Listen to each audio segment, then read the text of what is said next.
तो यार क्या हो एवेंजर्स इन्फिनिटी वॉर में थैनोस स्टार को अस आयरन मैन नहीं बल्कि अस डॉक्टर डूम जानता हो, और एवेंजर्स एंड गेम में डॉक्टर स्ट्रेंज के बिलियंस ऑफ आउटकम्स में टोनी अपने आप को सेक्रीफाइस नहीं करता अपने एरोगेंस की वजह से। और क्यों डॉक्टर डूम और टोनी का आर्क इतना सिमिलर है, ये सभी चीजों को अपनी इस वीडियो में हम ब्रेक डाउन करेंगे और ये भी जानेंगे कि ये सभी चीज कैसे मार्वल के फ्यूचर स्टोरी लाइन में कनेक्ट होगी। तो वीडियो के इन तक बने रहना दोस्तों। तो क्या हो आरडीजे का कैरेक्टर पूरे मल्टीवर्स में डॉक्टर डूम हो सिवाय अर्थ 616 को छोड़ के। अब ये आइडिया कि रॉबर्ट डॉनी जूनियर का कैरेक्टर हर टाइमलाइन में हमेशा विक्टर वॉन डूम होता है, बस एमसीयू के 616 के मेन टाइमलाइन में नहीं, ये इनसेन है। लेकिन अगर सोचो तो ये बहुत सेंस भी बनाता है। और इसको मार्वल के मूवीज के इवेंट से कनेक्ट करे तो थैनोस का स्टार को इन्फिनिटी वॉर में पहचानना और ये कहना कि आई नो यू स्टार्क बिल्कुल मल्टीवर्सल कनेक्शन का हिंट हो सकता है। अगर हम ये मान ले कि थैनोस ने डूम का साथ दूसरे यूनिवर्स में काम किया हो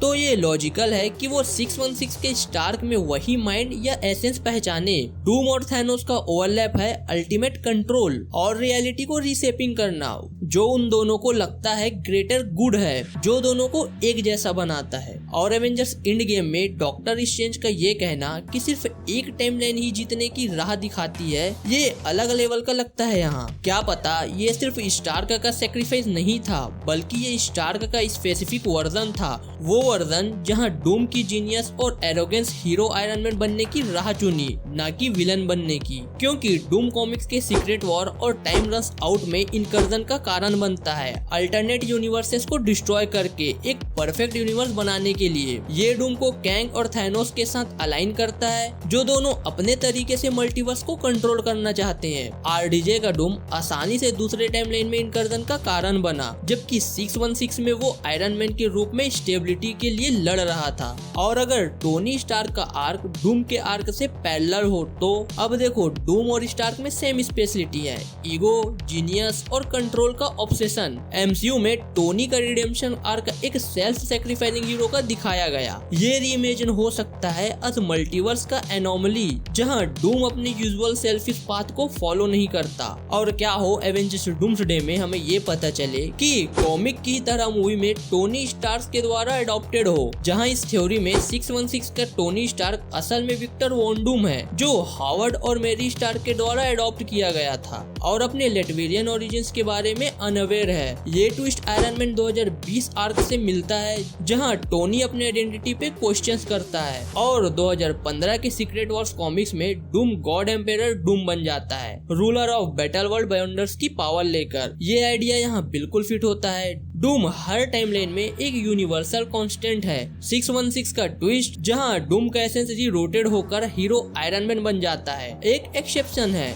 और रहा बात कैंग और डूम के कनेक्शन का, तो कैंग और डूम का कॉमिक्स में एक कॉम्प्लिकेटेड हिस्ट्री है। कैंग जो अब एमसीयू का नया बिग बैड है फ्यूचर स्टोरी में, उसके लिए आसानी से इमेजिन किया जा सकता है कि वो डूम को एक बड़े थ्रेट के रूप में दिखाए। अब ट्विस्ट यहाँ पर ये है कि कैंग डूम से टाइमलाइंस में लड़ रहा है, लेकिन 616 में आयरन मैन उसका अलाई है, क्योंकि स्टार्क असली में डूम है। अब आप लोग बोलेंगे कि स्टोरी में कैंग कहाँ से आ गया, मार्वल वालों ने तो उसे खत्म कर दिया था। तो ना दोस्तों, यहाँ पर मार्वल हम लोगों के साथ खेल गया। कैंग सीक्रेट वॉर के बाद वापस आएगा और हमारी इस स्टोरी में सीक्रेट वॉर्स के इवेंट के बाद एमसीयू के फेज 7 में कैंग ये एक्सपोज करता है कि हर टाइमलाइन में एक डूम है, जो इवेंट्स को मैनिपुलेट कर रहा है यूनिवर्सेस को जीतने या डिस्ट्रॉय करने के लिए। स्ट्रेंज और वोंग ये डिस्कवर करते हैं कि 616 डूम टोनी स्टार्क बाकी से अलग हो गया आयरन मैन बनने के बजाय। और मल्टीवर्सल फ्लैशबैक के थ्रू हम समझते हैं कि टोनी को स्टार्क्स ने अडॉप्ट किया, उसका लेटवेरियन हेरिटेज छुपा रखा है, उसकी ब्रिलियंस और ड्राइव डूम की मल्टीवर्सल एसेंस की रेमिनेंट है। दूसरे टाइमलाइंस में ये जीनियस का स्पार्क डूम को विलन बनाता है। स्ट्रेंज ये रिवील करता है कि थैनोस का स्टार्क को पहचानना पर्सनल नहीं था, it was the doom essence inside him.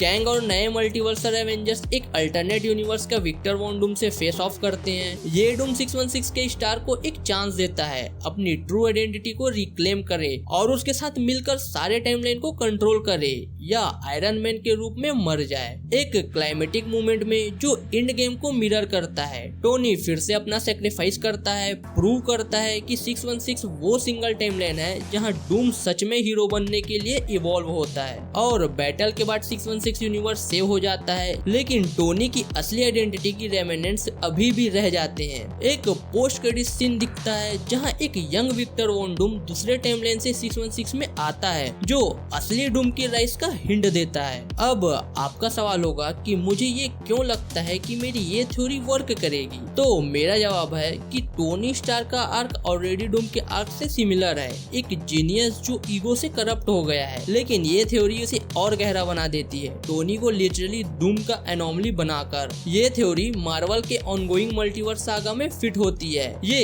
Kang, Thanos, strange और डूम को एक साथ लाती है और आरडीजे के आयरन मैन लेगेसी में कॉम्प्लिसिटी ऐड करती है। और हम सभी अच्छे से जानते हैं कि फैंस आरडीजे को वापस देखना चाहते हैं, उसे डूम वेरिएंट के रूप में या उसकी असली आइडेंटिटी रिवील करके इंसेंट ड्रामा क्रिएट किया जा सकता है बिना कुछ उसका ओरिजिन दिखाए। आपका क्या मानना है दोस्तों? क्या मेरी ये थ्योरी मार्वल के केओटिक मल्टीवर्स पजल में बहुत अच्छी फिट होती है? कमेंट करके जरूर से बताना। और वीडियो थोड़ी सी भी अच्छी लगी होगी तो वीडियो को लाइक करके चैनल को भी सब्सक्राइब कर लेना ऐसे और इंटरेस्टिंग वीडियोस देखने के लिए। बाकी मैं मिलता हूँ आपसे किसी नेक्स्ट वीडियो में, तब तक के लिए बाय।